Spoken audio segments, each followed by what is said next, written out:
Hello,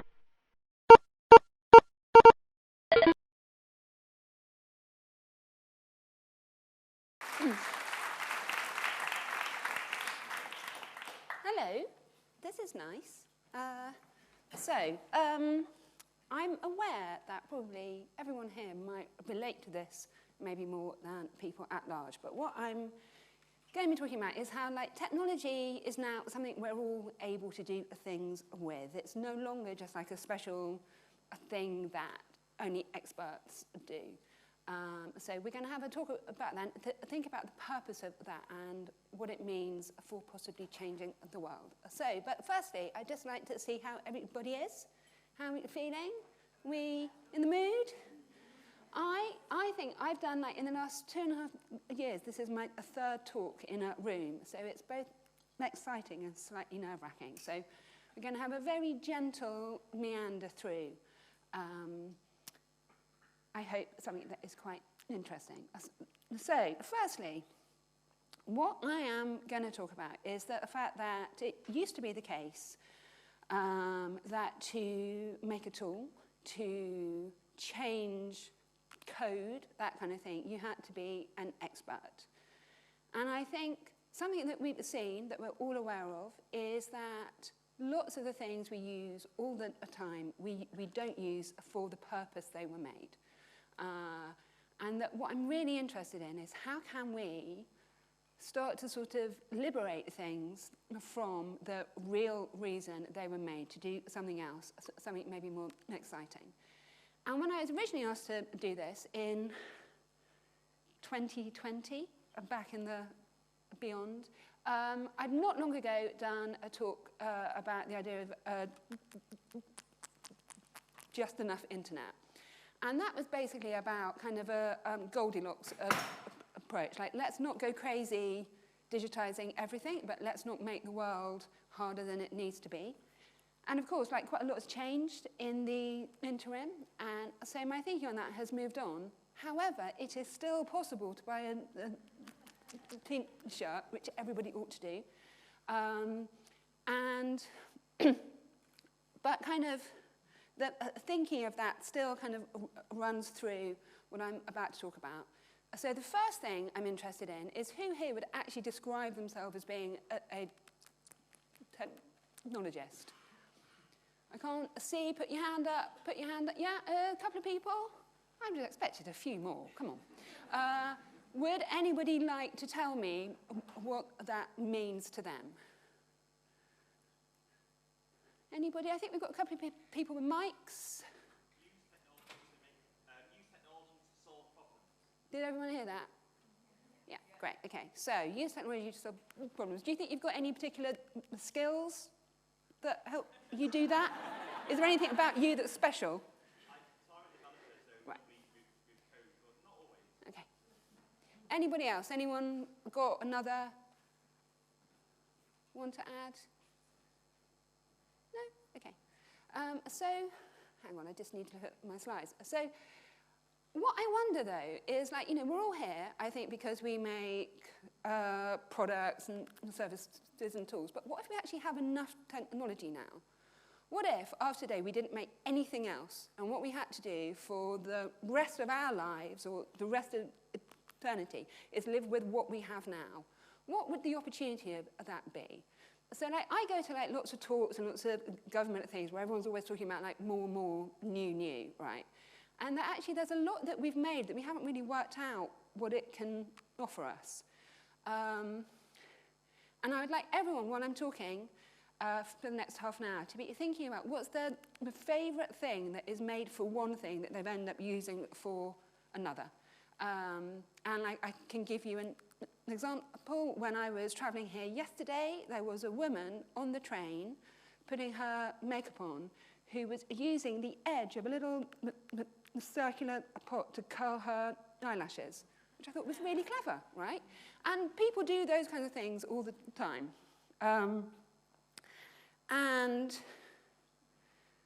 But when we're thinking about digital, we tend to think it has to be new, different, more, not looking in the box that we already have and working out how to do a different thing.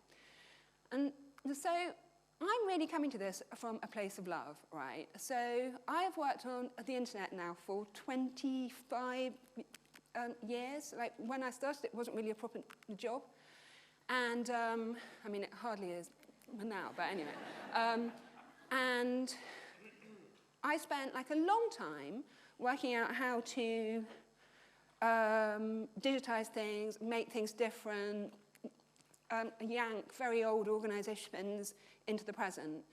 And then after about, I don't know, 15 years of that, I started to think, maybe this isn't working out the way I'd hoped. And I've stayed working in technology, trying to improve it, because there's loads of things I love, right? I love the fact that I can walk around with hundreds of pictures of my cats in my pocket. I love being able to make things really easy. I love being able to look everything up. I love being able to kind of speak to people I would never normally meet. And I particularly love people who make videos about how to mend things at home. These are like the saints of the internet, right? This is a whole thing nobody knew they needed. But like, this is like, you know, if this hadn't happened, there's loads of things I think about YouTube I don't love, but this is the best, right? So I love all those things. But I don't only love those things. I love equality. I love justice. And I think sometimes when we're making things, we don't think about that, right? We think about more, new, and we don't think about actually what it means to like love each other and look after each other. And if we're not here to do that, what's the purpose, really? And I think something that is really true is a lot of the time when technology feels like amazing, it's actually probably, you know, the easier something is to us, the more likely it is to be causing harm elsewhere. And I think we've got really accustomed to things that are easy for us not having consequences, but they do. And they have all kinds of consequences that we're really encouraged not to look at. So whether it's like the person who's delivering your package who hasn't had an opportunity to go to the loo, right, for 14 hours, whether it's the mining of the resources to go into your phone, whether it's the people who don't have water because of the server farm, right? These are all the sort of long tail of the things that happen to us when we're having a lovely time looking at the pictures of cats, right? And it's kind of, it sounds ludicrous, but this is sort of what the digital world does, is it kind of distracts us over here with something really nice. Oh, look, I've got Paul Daniels. It like distracts us with something, while actually something more important is happening. And what I'm really interested in is like, can we think beyond that? Can we think beyond, like, I go to meetings with people constantly where we talk about like, how can we create an ethics code? How can we improve the product? What can we do to make it better? Then there's this like horrible pause where they look at me and they say, but capitalism? And it's like, unfortunately, that is the problem, right? And a lot of the time we feel like we can't move beyond it.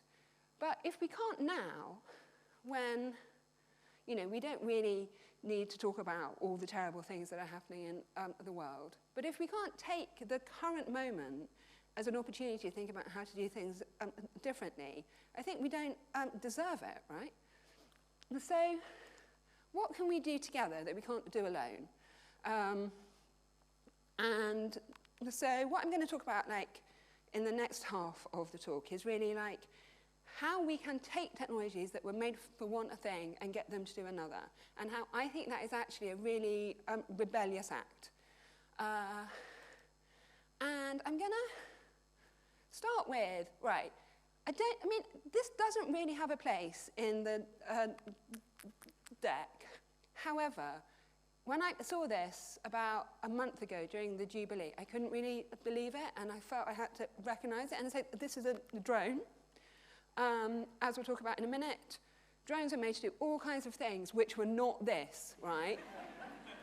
I was camping in a field over the Jubilee, And I was travelling home and I was looking on Twitter and I was like, oh, what's been going on? Oh, okay, there's been a hologram of the Queen, obviously, and drones have turned into a corgi. So it's like, if we were thinking about taking technology that was meant to do one thing and using it for another, this is quite out there, right?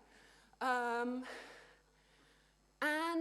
a lot of the time, the way tools are adapted, as everyone here knows, I definitely don't need to tell people here how analytics work. But there's a thing that happens with digital tools when nobody gets a manual, nobody is told how to make them work. We have to make it up. And while we're making it up, the people, like us, who are making the tools, are looking at the analytics, working out how to improve it, right? If you work at a Facebook, your analytics will be driven by engagement, time on site. If you're working on a public service, it's likely your analytics might be doing a different thing. They might be trying to get people off the site as fast as possible because they're there to do a job.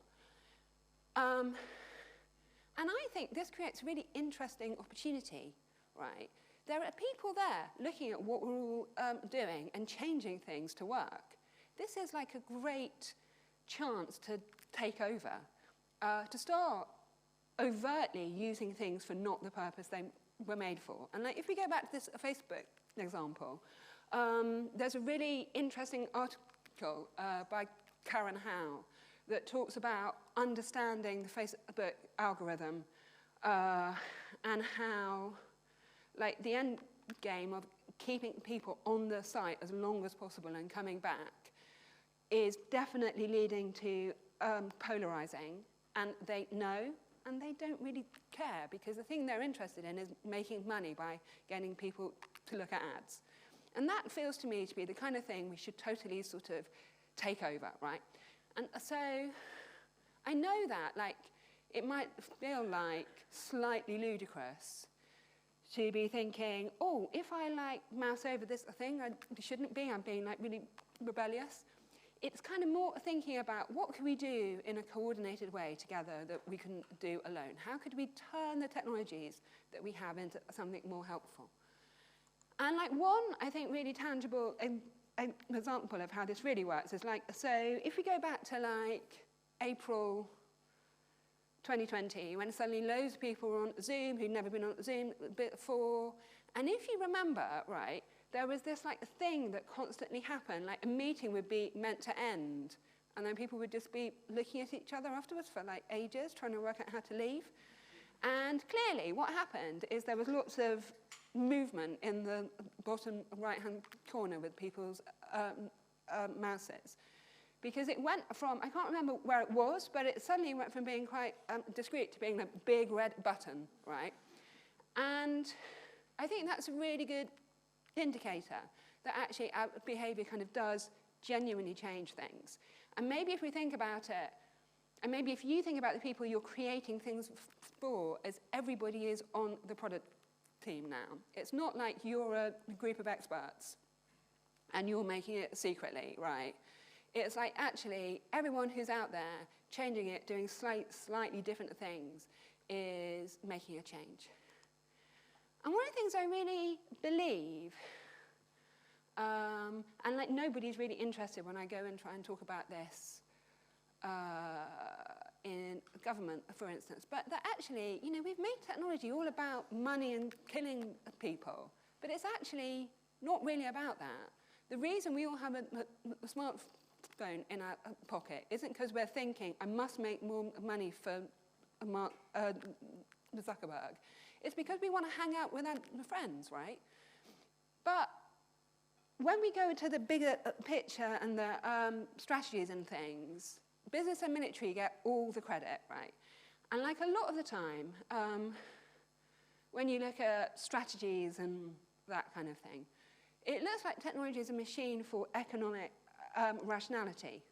Now, I don't know if I can bear to do this, but this is a, right, if you just bear with me a minute, right, this is a video that the CMS, the government department who represent us all, have made. If you just bear with me a minute, I'm going to come out of my slides to share with you this kind of amazing video. It hasn't even started yet, I promise.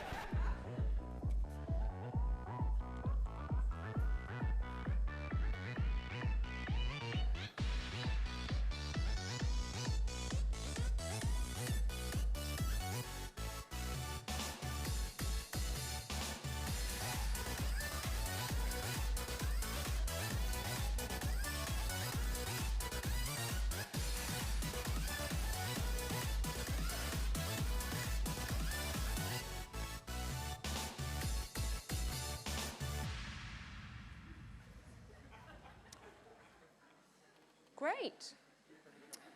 Certainly happy that my tax money has contributed towards that.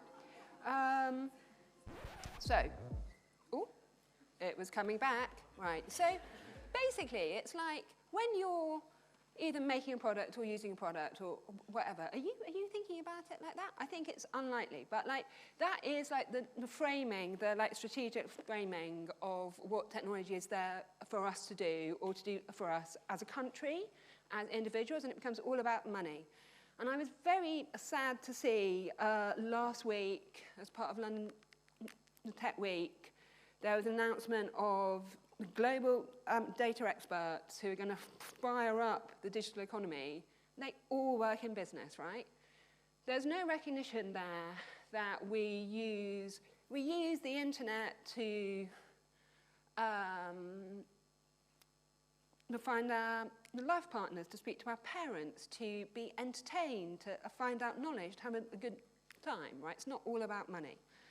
And so, to go back to what I was talking about previously, it's not just that, as I'm about to show, like love and friendship aren't just there to help us innovate. Because they're such kind of innate drivers within us, I think they're one of the things that lead how we adapt things, right? And passion, particularly. And basically, because this is the only time I'm ever going to have an opportunity to do a talk that features not one, but two dogs and drones, here's another dog and a drone. So Millie, I don't know if anybody remembers this. It's a nice story, right? This is a dog who wandered out to sea, got lost, the tide came in, and the search and rescue people, I mean, honestly, this is amazing, right? They tied some sausages to the bottom of a drone and flew it out to sea and dangled them, and then the dog ate the sausage and came home. Like, pretty amazing, right? But as I was touching on, like, the drones were not made for this. Drones were made to kill people quickly and easily, right? That is the reason we have them. This is in 1848. This is a picture of the first unmanned aerial attack, which was in Vienna. And Venice, maybe even. Yeah, it's like, I mean, it's amazing, right? We got from that to that. And I think that this is a really good example of what I'm going to call like top-down innovating. It's like innovating as a way of asserting power over things, of bringing dominance, mastery.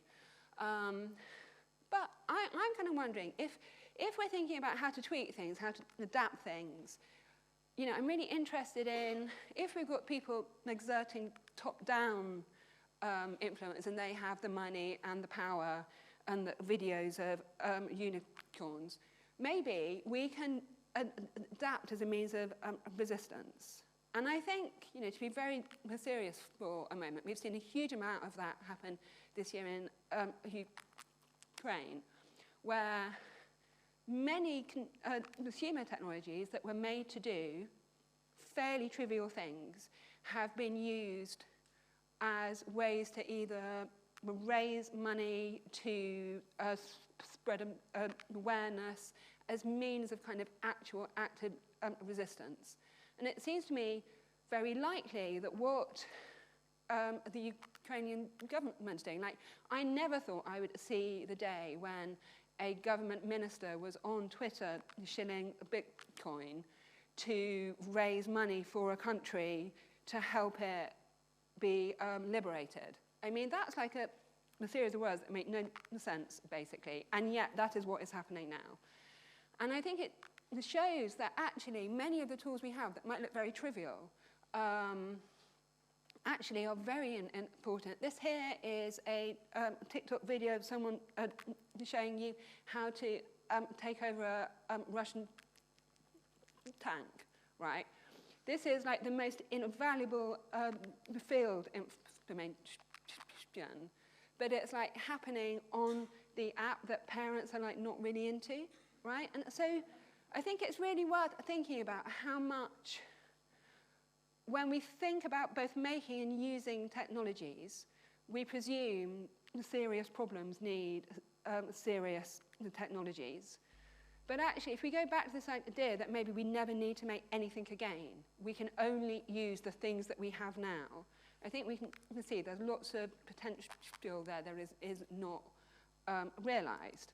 And of course, everybody had this experience, and there were good things and there were bad things about it. Some of them were sort of absolutely miserable, but in 2020 and 2021, a lot of us have spent a lot of time doing things we had never expected on Zoom, right? Or other video calling things.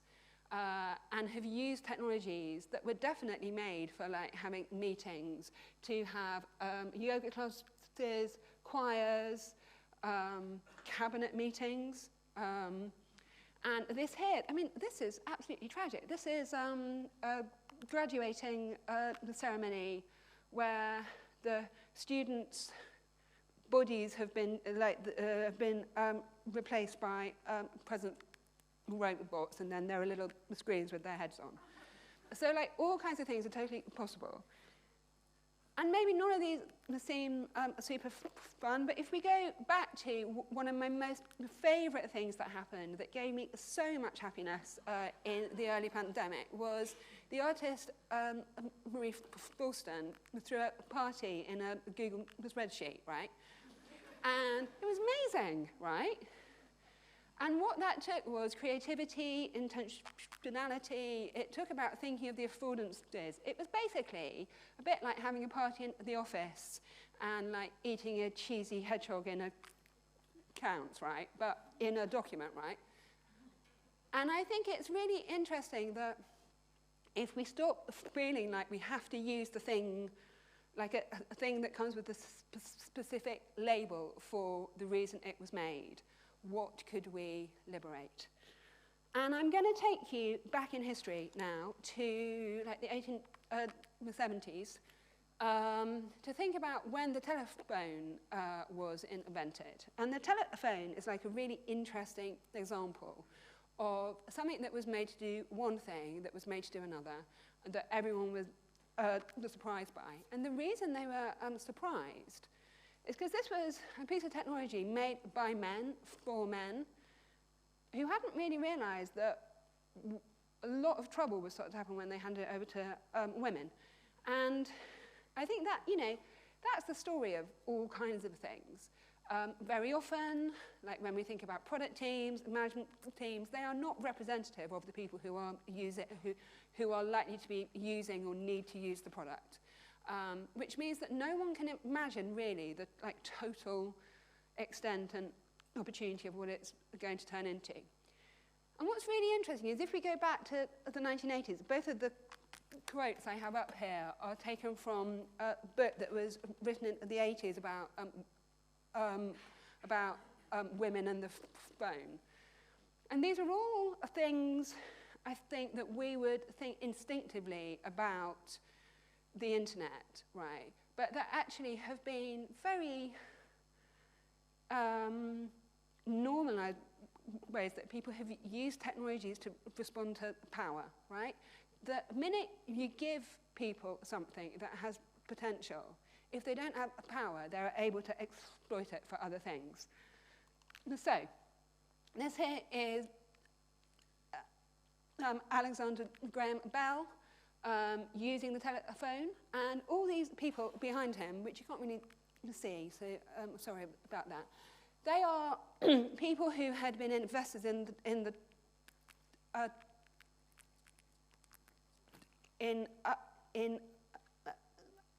telegrams.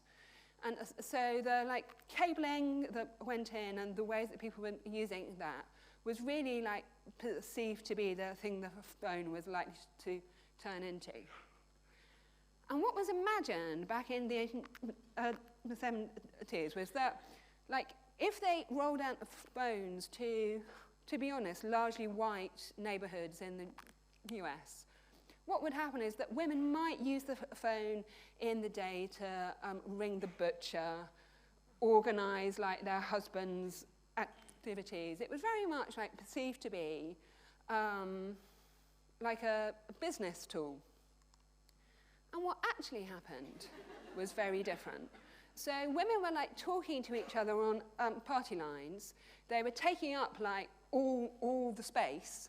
They were getting into loads of trouble. They were doing things like supporting each other through difficult personal things. They were calling each other up to get expertise, right? And everybody hated this, right? Because they weren't supposed to do that. They weren't supposed to sort of bend it to their own ends. What they were meant to do was call the butcher. And like, sadly, we no longer have party lines. But it's really interesting that actually these women who were calling each other in the afternoon when no one was meant to be calling each other, without that happening, I think we wouldn't be here now, right? We wouldn't be making products and tools and things that allow people to connect and communicate, right? And another example that I have of again, relating to telephones, is how the SMS message, which I think has been most influential in terms of like the digital revolution, began to do something completely different. Now, I'm going to be honest with you now. I heard this story about 20 years ago when I worked at BT, and then I've been looking it up. You know, I've been trying really hard to find evidence. For a reason I don't understand, the only person who's actually written about this is Thomas Dolby, who most people here are probably too young to remember, but he was like a pop star in the 80s. Anyway, I'm sure it's true. Basically, in the 1980s, Nokia invented SMS as a way for engineers who were out doing important things up telephone lines to communicate, right? So it was meant to be like a field tool. And they left it on one of these phones here, like they left it as a hidden capability. And of course, while I think it's very important that people who are up phone lines and endangering their lives are able to talk to each other, it's not as important as 13-year-old boys talking to each other when they're meant to be doing their homework. Because what happened is, Nokia left this capability on some phones, and of course what happened is a group of kids worked out how to use it and started exploiting it as a back channel. That in turn led to that being rolled out onto a handset, which led to the birth of SMS, which led to everything else, the smartphones, Twitter. And so that didn't come about because someone had thought, right, what we really need to do is allow people to type messages to each other over the phone. And like anyone here who's got kids who are like allegedly doing their homework in Google Docs will know that actually that's not what's happening, right? Like I think it's really important to remember, if you're a teenager particularly, you will find any way possible not to do the thing you're meant to be doing and do another thing that is more fun. And that is generally regarded as naughty, right? But actually, I think it's how a lot of progress is made. And if you think about kind of the weird avenues that these kids and all of us now have to express themselves, where it's possible to spend hundreds of pounds dressing up in Animal Crossing, right? It's like, this is not like, there's no difference really between who we might be digitally and who we might be in the real world. And that when we think about lots of the things we do online, they're really there to reach out. So like Wordle, which everyone went mad for earlier in the year, wasn't really about everybody loving to do a puzzle. I mean, it was a bit. It was equally like we're showing off, being in a club, looking at everybody else's results, wondering, oh my God, what was the word that they had at the beginning? Like, it looks like a word game, but it's actually kind of secretly a tool that is bringing us together. And so there are loads of technologies, right, that have changed in much more big picture ways. This is one of the schematics of ARPANET, which was created as a military tool just after World War II, and then through the 60s, which is now the basis of everything we all do online. This was the very, I don't know if you can see it actually, but this was the very first version of what is now a Facebook, which is possibly credited with bringing down governments, began as a hot or not rater, right? And so there's no way that anybody was thinking for a long time, oh, this is actually going to be one of the most important means of distributing health information the world has ever known. Because it was about, like, who's more attractive, which is obviously gross. So I think what we need to think about is that we've been told again and again and again in strategy documents, in meetings, in those kinds of things, that technologies are tools for economic rationality. But actually, I think they're more than that, right? The telephone in particular, you know, has not just been a tool for business. It's a tool for bringing us nearer to each other, for doing other things. And I guess I'm going to end with the idea that, you know, we are all technologists now. I've actually got the slides slightly in the wrong order because I brought Millie back to say bye because I thought it was just too cute.